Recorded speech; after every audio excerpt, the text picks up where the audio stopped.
लिखो, अब question start करेंगे, ठीक है।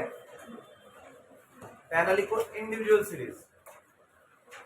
ये बहुत आसान सा चैप्टर है, टेंशन नहीं लेने का। क्या बोले तो अगर मीडियन अच्छे से आता है तो क्वार्टाइल बनाने में कोई दिक्कत नहीं, डिसाइल बनाने में कोई दिक्कत नहीं। हेडिंग दो इंडिविजुअल सीरीज, ठीक है। एक बार जब भी कभी कोई क्वेश्चन बनाओ, कोई भी नोट्स अगर लिखाते हैं उसको पहले एक बार पढ़ लो, उसके बाद क्वेश्चन बनाने का प्रोसेस हो गया, ठीक है। और जब क्वेश्चन देते हो होमवर्क तो एक बार नोट्स पढ़कर खुद से बनाने का ट्राई करो। आंसर को देखकर छापने का आदत को छोड़ना पड़ेगा, ठीक है। मैथ्स छापने वाला चीज नहीं है, मैथ्स समझने वाला चीज है। पहले दिमाग में बैठा हो, कैलकुलेशन का हर एक चीज को ना अपने से कैलकुलेट करने का आदत बनाओ। मतलब यहाँ तक कि कैलकुलेटर का भी यूज मत करो जब कर रहे हो, क्योंकि एग्जाम टाइम नहीं ना मिलेगा, तो तुमको खुद से ही करना पड़ेगा और तुम फंस जाओगे वहां पर, ठीक है। लिखो कैलकुलेट, कैलकुलेट Q3। Q3 मतलब क्या होता है? क्या क्वार्टाइल? कौन सा क्वार्टाइल? उसको अपर क्वार्टाइल कहते हैं, ठीक है। Q3 comma D5, D5 capital D और 5, D5 नया वर्ड बोले।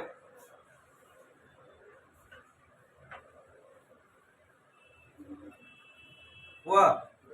और P70, ऐसे P और 70 ऐसे लिखना है। कोई दिक्कत? बता दी, नहीं तो बेकार में गलती हो जाता है। कॉमा दे देके लिखना, ठीक है। 3, 6 उसके नीचे वाले लाइन में लिखना है, जिसमें क्वेश्चन लिखे ना उसके नीचे लाइन में लिखना। ये सभी बताना पड़ेगा।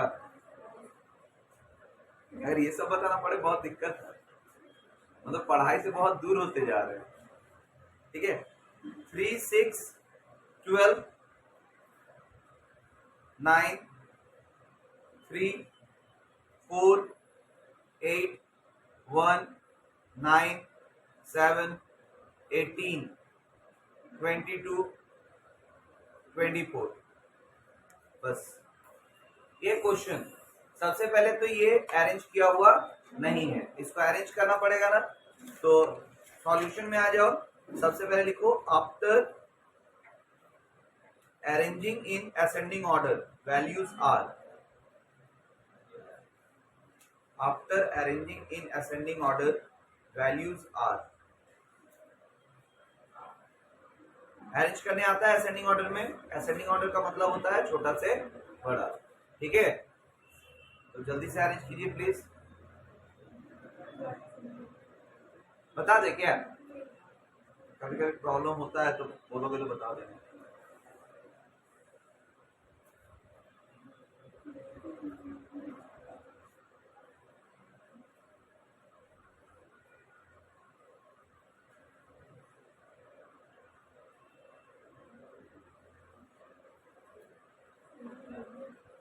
क्वार्टाइल और मीडियन में एक छोटा सा डिफरेंस है, वो अभी पता चलेगा, ठीक है।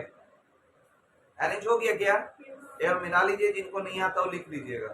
1, 3, 3, 4, 6, 7, 8, 9, 9, 12, 18, 22, 24। हो गया क्या? नीचे लिखो n is equal to 13। Number of terms कितना है? 13 है। तो सबसे पहले Q3 निकालेंगे, ठीक है। ध्यान दो। और अगर सिर्फ क्वार्टाइल निकालने बोलता है तो क्या करते हैं हम लोग? तब Q1 और Q3 दोनों निकालते हैं, याद रहेगा। लिखा है भी नोट्स में हम, ठीक है। तो निकाल रहे Q3। Q3 का फॉर्मूला क्या होता है? Size of n3n plus 1/4 terms. Size of 3n कितना है? 13 प्लस 1/4 टर्म्स। कितना आएगा? कैलकुलेट करके बताओ। 3 इंटू 14/4 टर्म्स। बताओ कितना आ रहा है? 2 से 2, 2 से 7, 1.5, 7 और 3.5, 11.5 होगा सर, नहीं 10.5। देखो तो कितना हो रहा है? 10.5 होना चाहिए। Size of 10.5 terms. अब बताओ तुम उस पूरे सीरीज में 13 को जो टर्म है तुम 10.5 नंबर में कौन है बता पाओगे? कभी भी डेसिमल्स में नंबर ऑफ टर्म्स नहीं होता है। अगर हो जाए तो उसको सॉल्व करने का तरीका मीडियन में क्या था कि इनके बीच में आता है 10 और 11 के बीच में आता है तो 10th term plus 11th term divide by 2 करते थे, याद है? लेकिन इसमें ऐसा नहीं होता है, ठीक है? पार्टीशन वैल्यू में ये नहीं होता, पार्टीशन वैल्यू में अलग तरह से सॉल्व होता है। क्या होता है मतलब देखना वही है कि इनके बीच में आता है 10 और 11 के बीच में आता है ना। इसको सॉल्व करने का तरीका देखो, 10th टर्म प्लस साथ में क्या है 0.5, यहाँ पे कुछ भी हो सकता है, 0.25 भी हो सकता है, 75 भी हो सकता है, तो जो भी रहे तो प्लस के बाद उसको लिख देंगे, कोई दिक्कत है? फिर ब्रैकेट में किसके बीच में 11 और 10 के बीच में ना, तो 11th term minus 10th term. तो आप बताओ 10th टर्म कौन है, कौन सा है? 12 प्लस 0.5, 11th टर्म कितना है 18 माइनस 12, तो 12 प्लस 0.5 इंटू 6, तो 12 प्लस 3 इक्वल टू 15।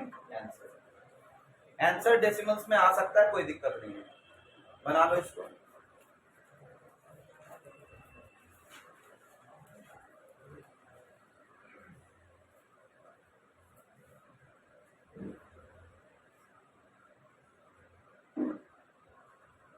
सबको आया समझ में?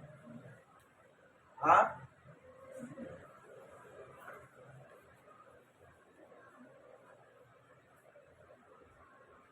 सबको आया यहां तक समझ में?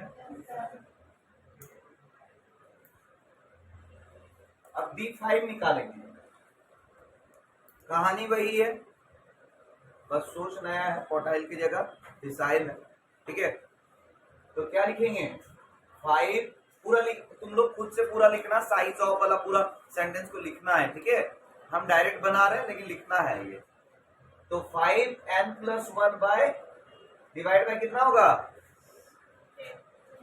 10, राइट? की डिसाइल में डिवाइड बाय 10 होता है, तो उस हिसाब से 5n कितना है 13 प्लस 1 डिवाइड बाय 10, तो 5 इंटू 14 डिवाइड बाय 10, काटेंगे तो 2 से 7, तो 7th टर्म हो गया। तो 7th टर्म कौन सा है? Therefore D5 is equal to 7th term कितना है 8, तो 8 is the answer। कोई दिक्कत? जल्दी बनाएंगे, फिर परसेंटाइल भी बताएंगे।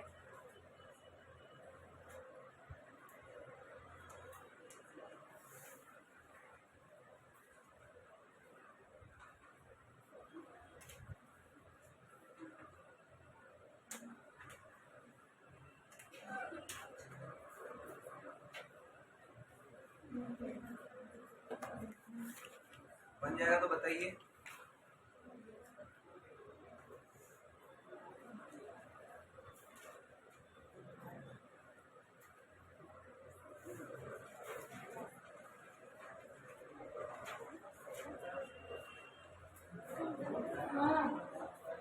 हो जाएगा तो बोलना।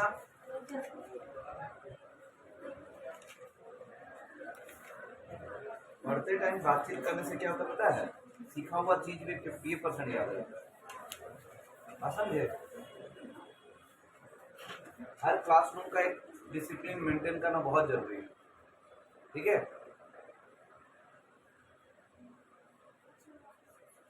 एक एक जगह बता दे रहे हैं, इसलिए बता देते कि तुम लोग को तकलीफ ना हो। तुम लोग वही करोगे तो तुम लोग को अच्छा लगेगा, चाहे फोन में बात ही क्यों ना करना हो।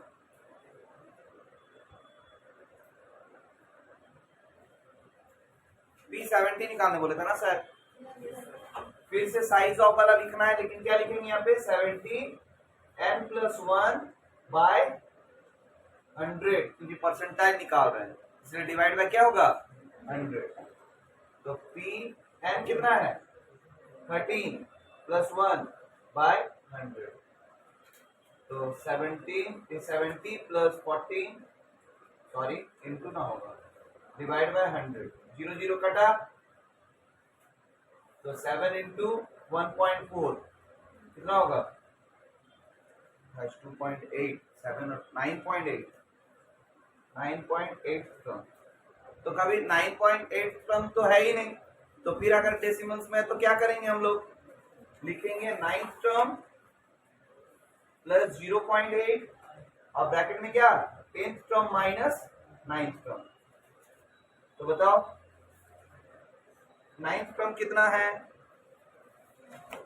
9 है, प्लस 0.8 और 10th टर्म कितना है 12 माइनस 9, तो 9 प्लस 0.8 इंटू 3,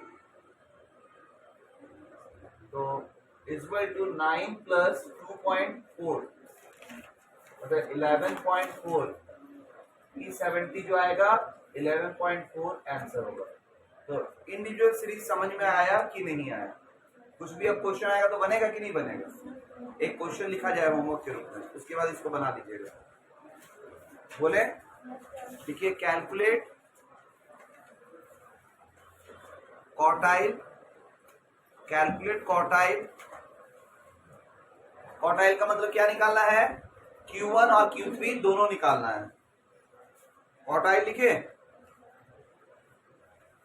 कॉमा दे देके लिखिएगा, 250 लिखिए, 250 कॉमा 220, 280, 270, 287, 290, 90, 290, 281, फिर 292, 310, 300, 320, हाँ फिर 320। इसको सॉल्व करना है। एक क्वेश्चन और लिखो, कैलकुलेट क्वार्टाइल, इसमें भी बोले 6.0, सॉरी 6.0 नहीं, 6.4, 6.4, 3.6, 5.2, 4.7, 5.5, 6.7, 7.5, 8.3, 9.7। ठीक है, इसमें भी Q1 और Q3 निकालना है। बस आज के लिए इतना ही।